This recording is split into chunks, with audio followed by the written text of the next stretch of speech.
What's up, DZ team? It's Z here. Welcome back to another video. It's been a couple minutes, but I've been really busy. So today what we're going to be talking about, as you probably saw in the title already, is how to diagnose your shots when you're already shooting a target, where your rounds are going, right? And then this is under the assumption that you have proper grip, proper stance, and all that stuff. So kind of how to quickly diagnose it, right? Let's say we're shooting that good old Billy over here on this target, right? Let me see if I can make this light better for you. Hopefully that works. I got my handy dandy Sharpie over here, right? So for right-handed shooters, right? Let's say we're a right-handed shooter and you're shooting in this general area over here, low and left, and your intended target was the square right here or the X right here in the middle.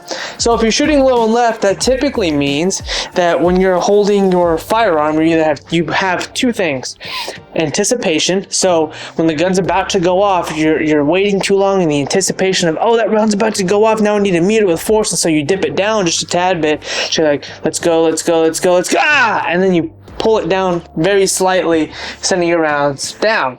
Now we need to worry about that left side. How do we get it left? What happens there? That typically means you have too much trigger finger in there, in the trigger well. So when you pull the trigger, you're kind of rotating your hand slightly to the left side. And that's kind of the general rule of thumb that you can start thinking about when you're at the range shooting at your target and you're shooting low and left, right?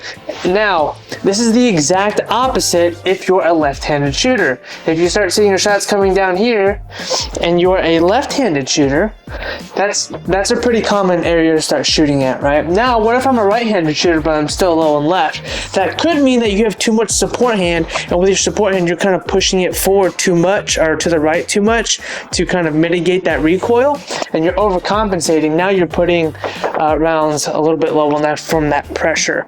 Could be as well in tangent with that, in marriage with that over support hand, you could have too little trigger finger, pulling it outwards.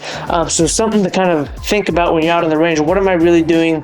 And to start self-diagnosing. Now, what happens if you're just shooting down here? Now that is just straight anticipation for the most part, right? So when you're shooting, you're just going and you're shooting down. There's no deviation left or no deviation right. It's typically just because you're anticipating. So something to think about as well. Also keep in mind that your iron sights have to be zeroed to a certain location. So sometimes they may dip a little bit lower or be a little bit higher than intended target.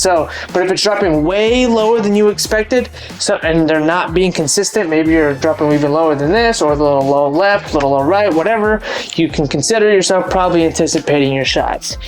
Because if you're, depending on your zero, right, they should be relatively close, but maybe just a little bit lower than your intended shooting performance, right?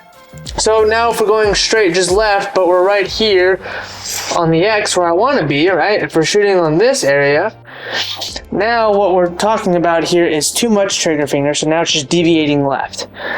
So if we take out that trigger finger a little bit, we can start to guide it back in. If we're hitting center, you don't need to change anything, right?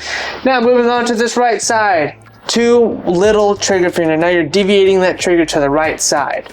Now, if your shots are not even hitting your target and they're way up here and they're kind of doing this splotty thing, or they're even past that, I'm not gonna draw my wall or my door, that means you don't have a proper sight alignment sight picture. You shouldn't be able to see your sights up here if you're intended to shoot here, right?